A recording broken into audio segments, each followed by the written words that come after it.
My name's Anne Seeger and this is Rudy Seeger. From the age of 16 weeks old, we discovered him in his cot having a tonic-clonic seizure, and I timed it from then and it was 10 minutes. So that was quite a shock because I've never seen a seizure before. We got referred to Great Ormond Street to get a diagnosis, and it's them that, after a week of being in the hospital there doing various tests and lumbar punctures, EEGs, etc., they told us that he's got severe myoclonic epilepsy of infantile, which later I realised was Dravet syndrome. Anyway, every week Rudy would be in hospital, blue light job through seizures, half an hour long, and in intensive care and quite poorly.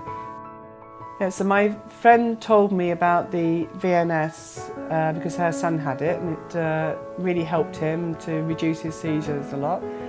So that got me to thinking, because Rudy was already on free drugs at the time, that was worth looking into, because the VNS, although it helps with the seizure control, it's not an invasive drug as such. So Rudy is 16 now, but he was 10 when he had his first implant. Every 3 months Rudy and I go and see the epilepsy nurses at Bristol Children's Hospital, and they've got a little device which I describe as a wand, which they just wave over the area where the battery is placed. So it's not invasive at all. It doesn't cause Rudy any problems, it's not painful, it's not uncomfortable.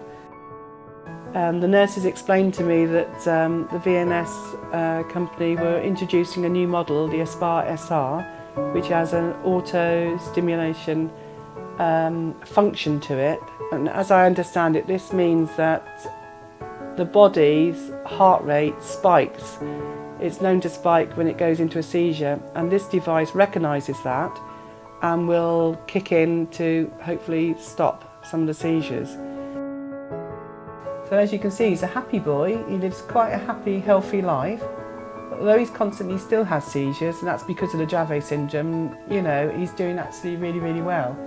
Before he had his VNS, he was almost hyperactive here, there and everywhere, and his attention span very limited. Whereas since he's had the VNS, his speaking has improved somewhat, and he's more calmer. That's the word, he's calmer, and his attention is far greater than it ever used to be. Last summer when we went on holiday, we took him into a warehouse where he did the climbing frames, and they had one section where it's just like poles with a gap about that far away from each other, and they gradually went higher and higher and higher, and he had a harness on. So I helped him get onto the first one, and after a couple he was too high for me even to reach.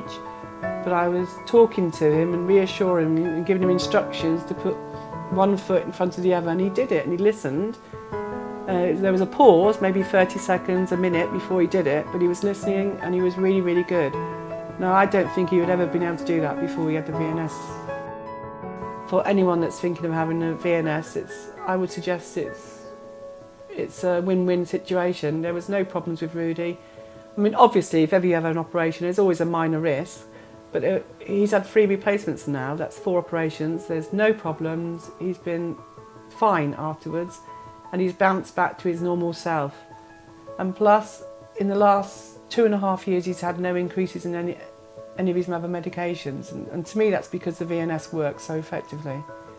So I would definitely encourage anybody that's thinking of having a VNS, because it works. You know, there's no doubt it does work, and it helps Rudy no end.